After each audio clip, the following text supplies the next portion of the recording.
Game number 2 here, of course. And as Zeke said, would love to hear what you thought about game number 1. I'll be checking Twitter on my end, hashtag Fall Skirmish, and tweet at us as well so we can see those tweets and read some of them off maybe throughout the broadcast. But here we go. Game number 2. We saw hundreds of Fortnite community members rewarded with cash prizes in Summer Skirmish. We're going to see hundreds more with Fall Skirmish, and I cannot be more excited here. Kicking off game number 2 here on the European Fall Skirmish week number 1 opener. Man, oh man, again, we're going back to this overhead view, the eye in the sky. Hopefully a lot of these people thank their battle bus driver. You need to do that. It's exactly. He works day in and day out, so definitely thank the bus driver. But I mean, look at this. We see people kind of breaking off. We saw some people landing what looked like toward Dusty Divot, and it's a lot of players are making their way over to the west half of the map. Some have even touched down.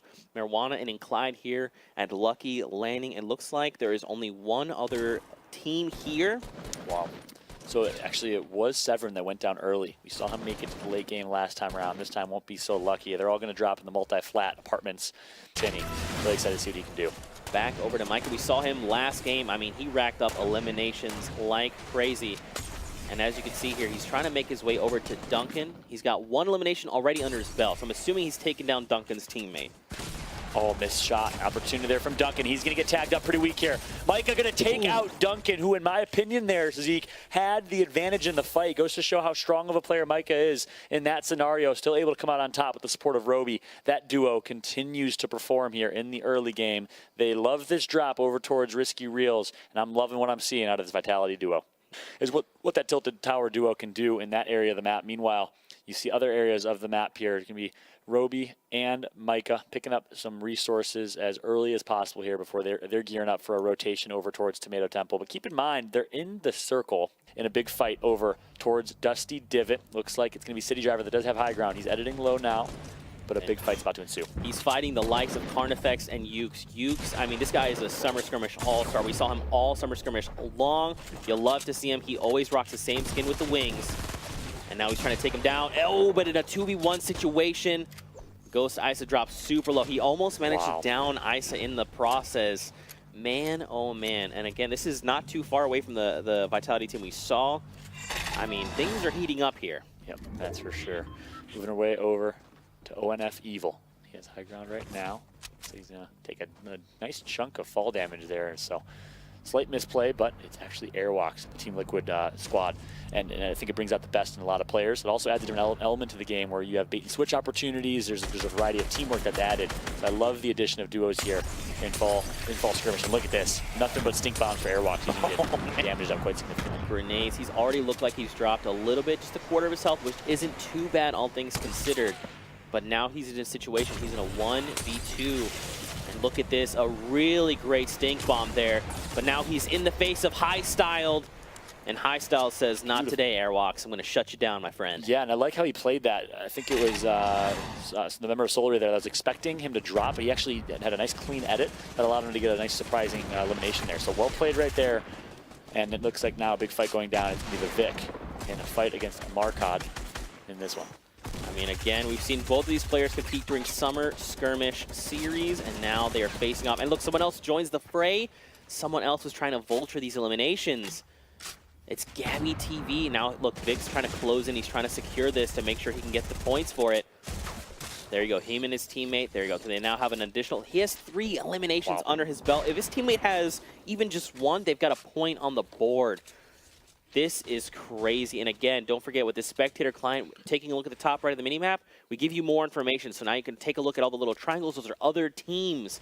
So not only can you say, all right, well, they've made a lot of noise, but you can actually look up the top right and say, hey, look, these are the triangles. They're closing in. They've heard it. They want something. First, just make a misstep or take a shot, and then very quickly you could start zeroing in on people. So taking a look at this replay, Makey TV.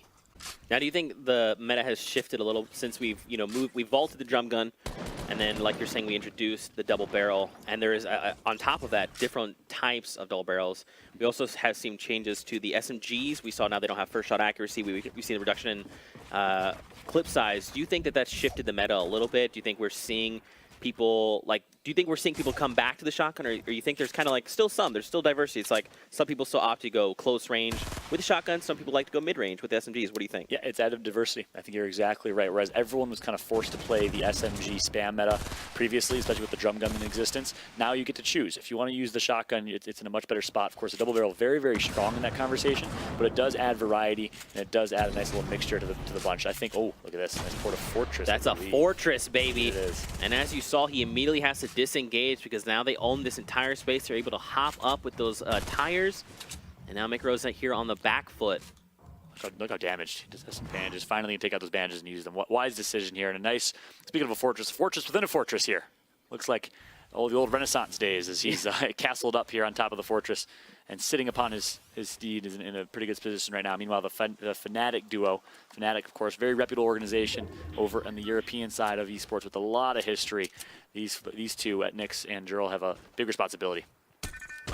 They have, oh my gosh, so they have the shockwave grenades. And look, you're always trying to disengage right now. Man, but they punish him for that. They punish him for that. Now, here's the thing. The Storm is starting to move.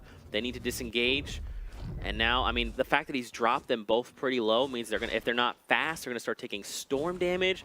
I mean, look at him. He's even kiting them back. The shockwave grenade sends him flying, but Jarl gets knocked with the rifle at 61 meters. Again, you love that about Fortnite. I know I keep deferring to it, but you just love to see the ability to outskill someone and lose a fight where you have a numbers disadvantage.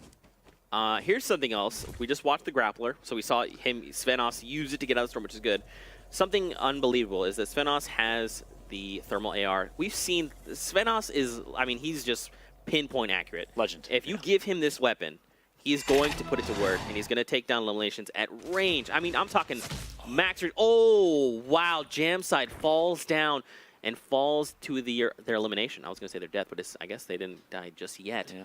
But look, Unique and Clyde, Marana just on the other side. The Vic is very close by. I mean, look, again, this Spectre client is huge for information. You can just constantly tell where players are, which is good. And now what's interesting is no one got the knock or the down there. He knocked himself. So no one was really truly aware that he was down. That's why you have to be very, very attentive to the bottom left of your screen. If you see that that person got downed, you know someone's down somewhere on the map. Maybe you can hear it as well. You can take advantage and capitalize. But if you're not paying attention, you can miss an easy double elimination opportunity as the revive was being picked up right there. Cold turkey. Yeah, and take a look. So Svenos is here with his duo partner. There's three duos here total. Taboo is one that's very close by. He's down. You can see him crawling there. That is teammate is Blackso over there. Now Svenos again has a grappler. We're gonna have to see how he utilizes this because I mean he can very quickly traverse terrain if he needs to. Yep. But I love his loadout too. Double barrel into an SMG, and of course that thermal for long range. He can use that SMG for a slight mid range as well. It's kind of well balanced at his distance right now. I just want to see a grappler into a point blank double barrel. That's what I want to see. A little boogie bomb action here. Svenos is dancing and having some fun, but it's not going to matter. He's going to pick up the elimination. Nice job by Svenos, despite throwing in some dance moves, able to come out on top in that one. Our first boogie bomb action here. I feel like we should have like an alarm that goes off or something. Anytime there's a boogie bomb. Anytime there's a boogie, or maybe we have to dance. I don't know. We're gonna get creative here. We'll get creative. Yeah. Well, 40 people left in the game. And as you can see, all these triangles are starting to move together. What's interesting is they're populating kind of the lower left half of Wailing Woods, so that northern right half is still pretty vacant. We've got one team that's going to start moving, and you can see the top right there. I mean, this is still pretty open. Now, how do you feel about fighting in Wailing Woods specifically? Yeah, I love the fact that the Wailing Woods finish. I think we're going to see a few things. One, of course, your building is heavily affected. Your ability to build and your ability to have vision. Two, with the addition of the grappler, much like we saw in PAX West, we saw an Omega who looked like Catwoman flying around or Catman flying around and hanging around in the trees. We're going to see a lot of cat in the tree action in this one, as so expect some people with that grappler to be able to get high ground. But of course, Wailing Woods finish makes it really, really interesting, tough to build, and not as much vision as you're used to having here. So it's gonna be a really fun and interesting finish here. Yep, Svenos, man, he's got like what? It looked like 10 HP or something. He needs to be very careful as he's sitting here editing walls. If someone cracks back, I mean, he could go down. You know what's interesting though, which I think it's funny they're not doing, is so if you have below 30 HP, you can actually knock yourself if you fall from to get up to 30. Yeah, to basically get revived and have 30 HP instead of like the 10 that he has now. Man, look at this. So again, oh wow, we're just seeing fire from all angles. I mean, this is not the spot you want to be in. You want to be the guy that's not being fired at by like 6 different teams. Yep. I mean, Endel himself, look, he's only got 40 HP, looking to disengage the fights. I mean, so what would you recommend to players looking to level the game, right? Let's say I'm a new guy and I want to learn how to play Fortnite, and I find myself in these, like, say, top 40 situations. What do you recommend new players do to try and, like, hold out, right? You get cracked at something like, what do I do? What would you recommend they do in those situations? Yeah, really, it comes down to an approach thing.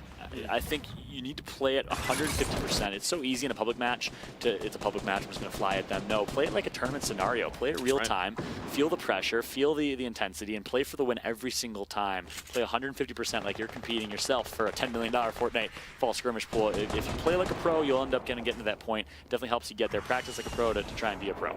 In my opinion. That's why you see the likes of Ninja and a lot of these players that really say every single game I'm learning from, every single game I'm part of myself. You have to take that approach. I think it's more of an approach thing.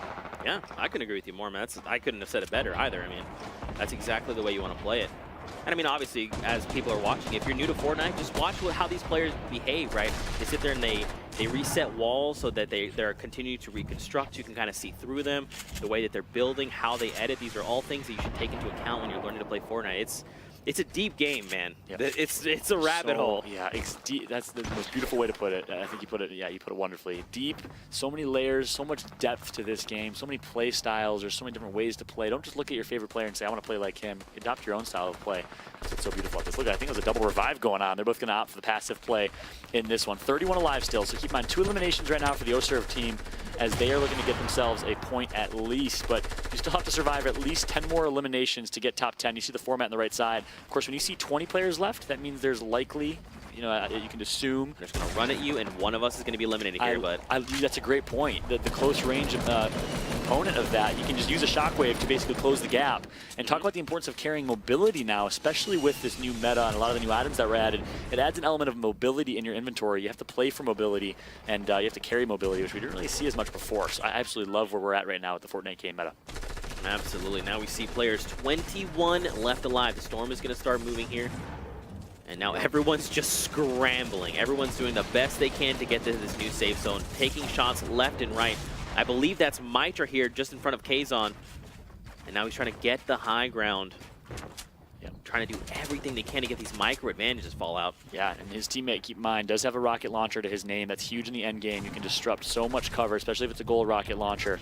And I like the loadout here as well for Kaz on Fire, sorry, as he does have a heavy shotgun and a compact SMG. Of course, that blue assault rifle as well to his name. Double elimination picked up for the OSERV team. They are looking great right now as well. So the wild card and OSERV squads duo is looking pretty solid. And look where the new safe zone is. Not only is it just back where they came from, but now it's on top of a mountain. We see this literally time and time again. The mountain always wins when you need to move against it. Every time. What's cool is Wildcard have this rift on the go. So they can leave whenever they want. But don't forget, the rift, when it opens, it takes more than the space for 1x1. So someone's even close by, even a little bit. If Wildcard pops, he moves 1 grid space closer, and that rift goes off, he's going with them. There you go. Okay, so like just the two of them. Just the two of them. That could have been dangerous. Now he's going to get high ground as well. That's huge from Alpha. Another rift. Take it. Why would you take it? They're going to do it. They're going to take it as well. So that's going to give them even more high ground here as they're just going to nice and slow. Let everyone else eliminate each other as you're just sitting with your umbrella watching the action go down. Look at all this building. What a brilliant view right now from Alpha. It's almost like 4th of July as he gets to see the fireworks go down below him. And now he wants some fireworks of his own. Going to push in, takes out one. Is Alpha with the double barrel, and that's 1 elimination for him. That is Povsy going down. We're down to 9 players. I mean, that was beautiful. We saw them utilize the rift to go. They get high ground. They dive down on a player who then uses a rift, and they're like, cool, we'll just do this again. Thanks for giving us a little advantage here. And they come out on top because of it. And I love it. Just like that. 6 players left in this game. Look how quick things devolved there, as now it is going to be the wildcard Alpha in a great position with Big Dominate up top to just stay alive, play for the lead here, fortify up as much as possible, which they're doing exactly that. And they're in a good spot here. Let's see what their heals are like, though, because we might see ourselves another heal off. This would have been Cowboy's favorite games to play in. Of course, Cowboy on the North American side loves those heal offs. Oh, Kaz on Fire eliminated the Storm. Again, we talked about it, man. If you try to face a Mountain always wins. And a huge SSK drops him down. If he can find more rockets, did this player have more rockets? They did not. Wait, I think there was out on the Storm. He has a G. He has No a way. GL. And No way. The shockwave's gonna come in. It's not gonna break through the cover. It's not enough. He's in a world of hurt now. 10 HP. Needs to be careful. So now we have a 1 versus 1 versus 1. One person's low ground, one mid ground, and one high ground. And the grenade launchers are gonna be ripped here. Not gonna matter. Not gonna connect as those pyramids are gonna deflect. I mean, look, he also has 5 eliminations. Fallout, this is huge. He has 10 HP left. What do you do in this situation? He loses the heal off. He needs to fight, needs to play for aggression here. You have no heals, and that's it. It's going to be Alpha that takes out the Elim from up top. Well played by Alpha, and look at him. A med kit and a campfire. Alpha has this all but wrapped up here, unless this last member can pull off a miracle. Now, ladies and gentlemen, if you don't know how heal off works, the only way you can activate a med kit is if you have less than 100 HP. You saw him wait for the storm to tick once, and then he started the heal. And now it's just textbook. Wildcard Alpha, just wait. Look, he even started the emote. He's like, hey, look, all right, I'm going to start the dance off because I already know. I'm confident in my decision. That's crazy. So we've seen 2 heal offs. Back, go, they dive on a player. And look at that, Wildcard Alpha, after everything is said and done, he starts the heal off. I love it. And I want to see when he starts dancing here. That's when he starts dancing. Look at that.